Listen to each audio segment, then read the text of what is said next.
All right, if you've been watching the channel, you know why I've got this piece of the Porsche 928 back out on the table.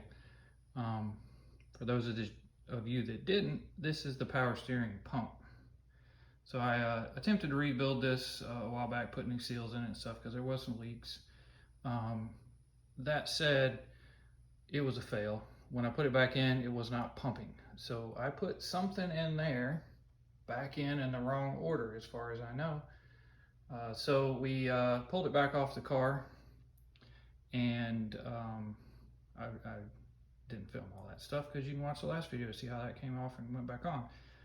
But what I'm going to do now, I took the pieces off the back, so used my C-clamp like last time, squished it, pulled the retaining ring out, wiggled this thing around quite a bit to get it to come out. It doesn't just pop out even though there's a spring. But I was able to just kind of tap on it, because what it does is get off, kind of walks itself one way or the other and kind of binds up. So I was able to tap on it a little bit, use the old channel locks there to grab the outside of it.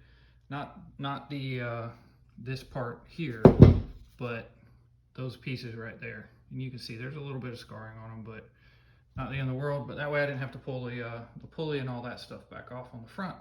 Because all I need to do is get in here and make sure I got these parts back together right. So I'm gonna go ahead and pull these all out. I will put them out here and show you what I had. Then we're gonna look at the diagram that's in the Porsche manual, and which I didn't look at the first time, and see what the difference is between what I have in here, the way I have it arranged, and what the right way is. And hopefully it's wrong and I can put it right. And this thing will have power steering later today, and we're one step closer to getting her back on the road. So that's what I'm going to do right now, is pull all those pieces out, lay them out, and tell you what I found. All right, everybody. Didn't work out quite like I wanted to. I got that back off, and I was trying to get the rest of this out, but it just didn't want to come out. I couldn't get that back plate to come off, you know, straight out of the back of that thing. So I went ahead and I pulled this nut off the front, just using a socket and whatever size it was. All that was on the last video. So that's a 22 for that. And then I used a 15/16 to hold this. You see the two flat sides. And then because it hadn't been on there that long since the last time, it came off pretty easy, so I didn't need the puller. That allowed me to tap on that, drive everything that way out the back. So here we go. Here's what we're going to look at. So on this one, that's the way it was. Don't know if that's right or wrong right now, but that's what we had. Then you've got, I'll move that over for you. Then you got this piece, notches up, but I don't know if it was going the right, like on the right side or not. And this all kind of twisted when I brought it out. So anyway, that's what I had there. Had that up. And of course this piece, I don't think you can really mess up too much, but well, actually you can, because you can see one side has a hole like here for the pegs, and then that side just has a notch. So there is a difference. So I could have had that messed up. And a few of those fell out, but they just go back. They just slide back in those slots right there. But anyway, I got this all apart. Sorry, bear with my camera work. I look in here, there's your two pegs.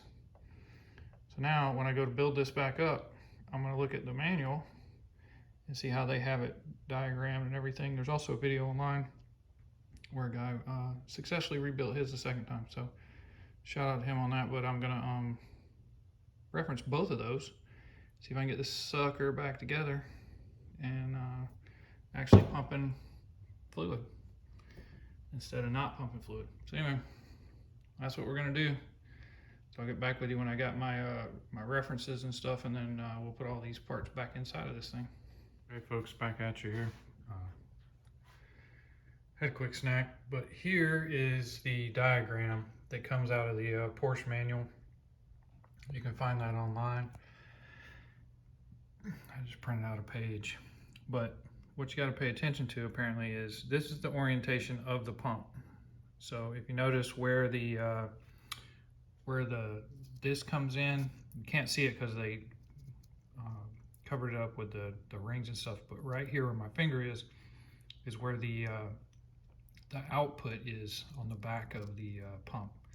So just pay attention to you have it oriented this way, and then you have to set this up. And so if you look, the way this is set up, so the solid hole here, which would be away from this side, then you got this, note where your notch is, it's up and away from the inlet and outlet. And then you have this, and what you got to look at is the orientation of these slots. So I'll move my hand out of the way and see wide side. So it's all about, from what I understand, it's the orientation is one of the key things that you got to do. So as long as you got stuff oriented this way, which really that middle one is the only one, the middle one and the top one are the two you can screw up, from what I understand. Make sure you got all your little wafers in there. You got that set up with that little notch. So you gotta see that little notch right there, up and away from the inlet and outlet valves. Have this set up so that you got the fat end of the grooves on here going away. And you can't really put this upside down per se, because it has to go this way. But you can see you have to have those facing that, that orientation, but also in the right orientation in the case. So I'm going to start rebuilding this thing. And like I said, this is the only one you can put upside down per se. But apparently that little notch, it matters if it's towards the valves or away from the valves. So everything matters as far as orientation and whether or not you got that middle piece right there flipped the right way or not. So I think I had that up, but I think I had it towards the valves instead of away. So that may have been my problem. And then I don't know if I had that in there the right way either, but we'll put it back together the way the Porsche manual tells you to. So that's it. So we're gonna start working on that. So I'm gonna get set up so I can start building this back together. Here's my setup. So that's just a piece of PVC pipe. Thing of a drywall seam tape, but whatever you can find that'll stack up like that to give you enough height so that the shaft goes all the way down in without hitting the table. And then if you look down in here, there's the first step. So I got all those wafers in. Make sure you got those in the right way, because they're not perfect squares, and the rounded edges should be what goes out. It's in and out, but anyway, you'll see if you put them in the wrong way, they stick up a little bit.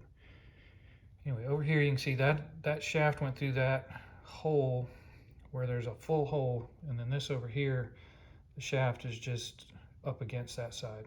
So that's the way the picture, let's zoom in on that thing, that's the way the picture shows you with that orientation. So you can see I've got this here, this is that hole, the outlet hole I was talking about. So that's the way that's set up. So now I'm going to go ahead and get my next piece put in and show you that piece. All right, now there's the second piece.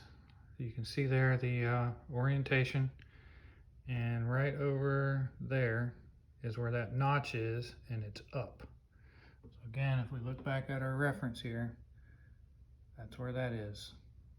That notch by that pin on the top side, and I think we got that part together right. So now the last piece, which is that one, we'll get that one put in, and we should be able to put the back on it and get moving on to the reinstallation back in the car, which I'm not going to show you, but I will show you if it actually works. Okay, last piece.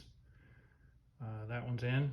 I will tell you that, so I used a pair of needle nose pliers to hold it right there in the middle. Drop it down in there. Make sure that I got the pins lined up, which there's a pin right there, and then there's a pin right here. So make sure you get those lined up, because there's other grooves and stuff in there that it could drop into. but you need to make sure you get it lined up in those pins. And then I just took the hammer and I just tapped around in a circular motion until it was tight. And then you can kind of tell by the edge right here that it's all the way down. But secondly, I took this pick and made sure that there's no gap right here. So there's no gap between this middle plate and this top plate. I learned from the first time I put it together, if you don't get that seated down in there all the way, then the spring and this back piece won't compress enough to give you room to put this in. Plus, it's probably not going to work right. So anyway, that's the orientation. Again, going back and referencing how that's set up compared to how they have this sitting on the table, which is the way I'm looking at it. You know, so in theory, I've got it together right this time, according to the manual and everything. So I'm gonna go ahead and button this up, which is just real easy. Just take this spring, skinny side down, drop it right there. There you go, get it seated on there like it's supposed to. Then take this cap, and we're gonna put that in here. Again, it wants to wobble on you. It is kind of tight, so I'll work on that off camera, but anyway, we'll get that set up, get that down in there. I'll use this clamp to compress it. And then this ring goes right there, in case you didn't watch my last video. But once we do all that, then I just got to put the pulley in the nut and the little keyway, or wherever the heck the little key thing went. There it is, hiding from me, but it's down there. Anyway, we'll put all that stuff back together, and should be off to the races.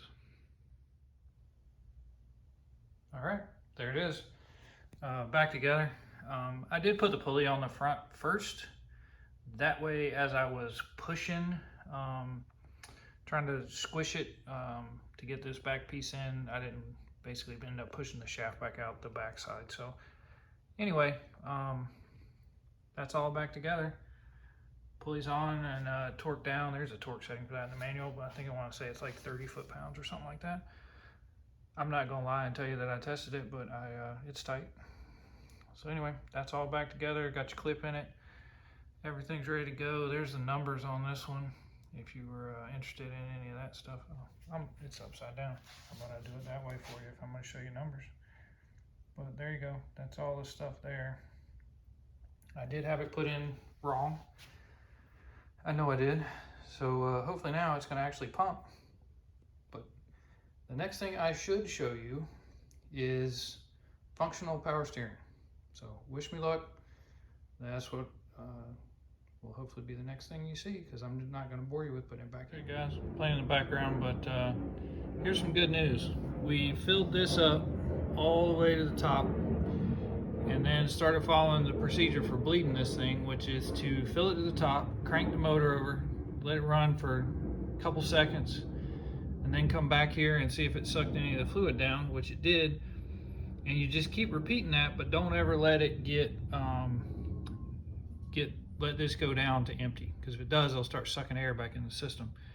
Now, once we do this a few times, and it gets to the point where this is holding fluid, then we'll start cranking the steering wheel. But for now, we're gonna go ahead and finish topping this off. I had one bottle right there that was half full from the first time. But I went back and got this, so this is what you're supposed to use, this ATF Dex stuff. So I grabbed a couple more bottles of that. It's like 10 bucks a bottle or something. So we're gonna go ahead and keep topping this off, cranking it, topping it off, cranking it, and do that over and over until we got this to where it's holding fluid. And then we'll start cranking the wheels to push all the air out. And hopefully I can show you all that, and we'll be successful. All right, everybody, the windshield is dirty. I know it. I don't have any washer fluid in the thing, so I can't fix that. But we are out driving. Had one small hiccup. When I first backed out and started driving, I was getting some suspension wiggle in the back, since this is the first time I've driven it since I did the rear suspension, rear brakes. It was just one of the, didn't tighten the shock part down up at the top enough, so the little like dust covered boot was wiggly. So we tightened that up real quick and fixed it. But here we go. We're driving around just fine. There seems to be a lot better than it was before as far as how it feels. Got some bumps coming up right here. Oh yeah, the suspension feels really good, responsive. It's stiff but not hard, so I really like it. Transmission's doing good. Feels like as soon as I roll my foot in, I've got power. Doesn't feel like it's slipping or anything, so I think we're getting this thing really close to being able to put a tag on it and get it driving. But what I did notice is, forgive the crooked steering wheel because I haven't got it fixed or in alignment yet, but what I noticed is the steering is a lot like my BMW I had right now, and it's not what it was before. So it's power steering, because I mean, you can see I'm turning with one hand, no problem, but it's kind of stiff, you know, which I like. That way it just sits here, just driving down the road. For my garage alignment, there you go, no hands, Mom. So it's doing pretty good, just riding right along. So I feel like the power steering is fixed. Like I said, it's there, but it's got a little resistance to it. It's not like super easy. Can't spin it with one finger, but you can definitely you know, 2 fingers maybe. But it's feeling pretty good. Like, here you go, see, just doing a U-turn, no problem. One hand. I mean, I got some force on it, but I kind of like it that way. It's you know, it's purposeful if you want to move it. It's not super wiggly. I don't have any play really. I mean, it feels tight, so I'm happy with it. Anyway, that's that. So hopefully we're gonna be able to get out there and drive pretty soon, but getting really close. So hopefully you'll see a tag on this thing in the near